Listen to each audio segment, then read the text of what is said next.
season 3 of Bridgerton is complete. Let's talk about it and let's not waste any time and jump right in. I have to be honest, when I first watched these last 4 episodes, I wasn't pleased.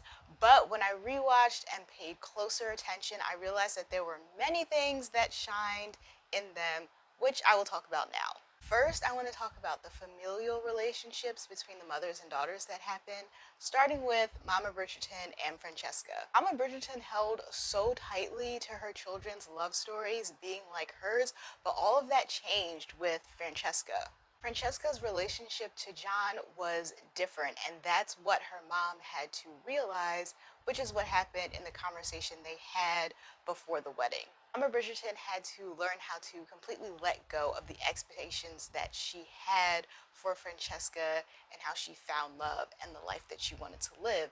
And Francesca had to learn how to advocate for herself and the love and the life that she wanted. And in the end, we got to see them grow into this relationship where they learn to understand and accept each other. Now, on to the Featheringtons, which was some of my favorite moments. We got to see Lady Featherington go through some of the most growth in comparison to anyone, and I loved every minute of it. There was this moment at the end of part one that we get between Penelope and her mother, and I really hoped that they would explore that more, and they did. You see, Penelope and her mother are very much alike. They both had to do whatever they could to protect the people that they loved. With Lady Featherington, it was with her daughters, and with Penelope, it was with herself.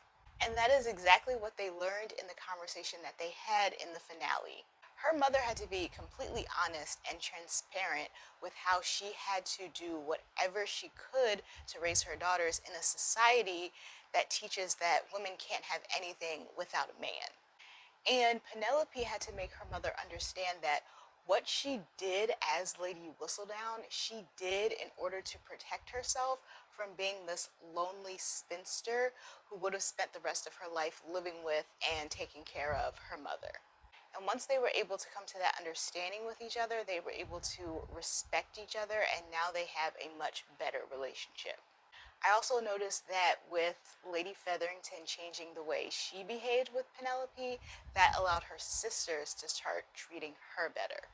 And you can really see this with Prudence, but them treating Penelope badly was how they got acceptance from their mother. But throughout the rest of the season, we see Lady Featherington dismiss and ignore that behavior, which led to Prudence treating Pen much better, which were her true feelings all along that we've come to find out at the end of the season. Now I want to move on to the familial relationships between the siblings, and I want to start with Lady Danbury and her brother. First off, I'm really glad that we got Queen Charlotte before we got this season because we were able to see Lady Danbury's backstory. And we learned that she actually did try to escape the life that we saw in Queen Charlotte, but it didn't happen because she was basically ratted out by her brother. She blamed that whole portion of her life on her brother, which we have now come to learn that he was simply a child who was told that the world would have been dangerous for her, and that's why he told her father, and he did it because he was only trying to protect her. It's just another case of someone doing what they thought was best in order to protect the person that they love. Now let's talk about Eloise and Colin. To no surprise, she was extremely upset about the engagement and acting very selfishly as she was only thinking about how it would all affect her. Eloise values her relationship with Colin, and she also values her relationship with Penelope, and with them getting married, she was afraid that she was gonna lose them both. And finding out that Penelope was Lady Whistledown didn't really help the matter any.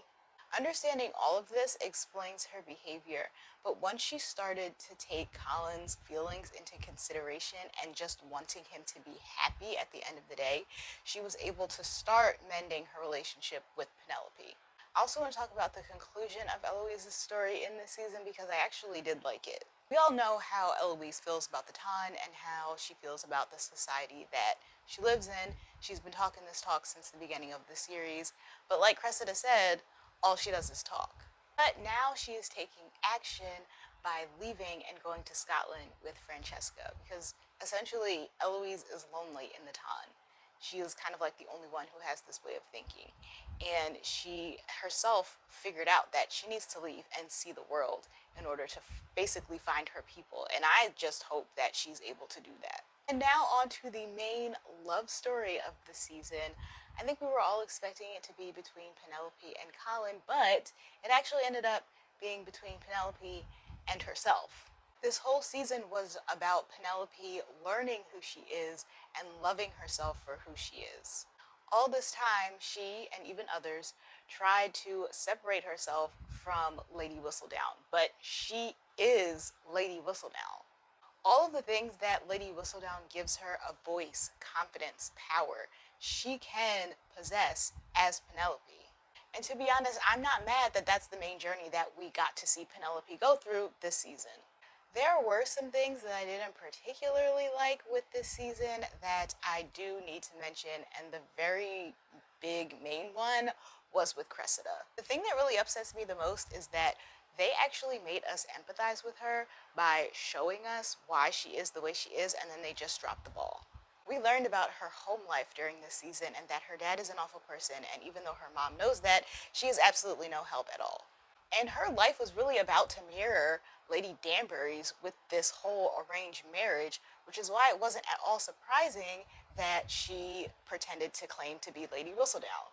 And I wasn't mad at that, and I wasn't even mad at the whole blackmail storyline because the high stakes were there. The moment they messed up was when they had Colin mention that her family would welcome her back with open arms once everything was all said and done. She was actually starting to empathize with Penelope at that point, but once he said that, that completely took her out of it. If Colin had never said that but still left unsuccessful, that would have given that empathy a chance to grow.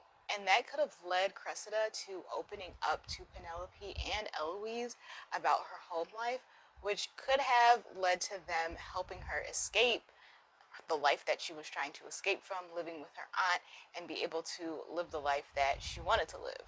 And Eloise knew that that was her plan all along from the beginning, so that would have given her the opportunity to step up and be a better friend to Cressida in all of this, but that's not what we got. And lastly, let's talk about everyone finding out that Penelope is in fact Lady Whistledown.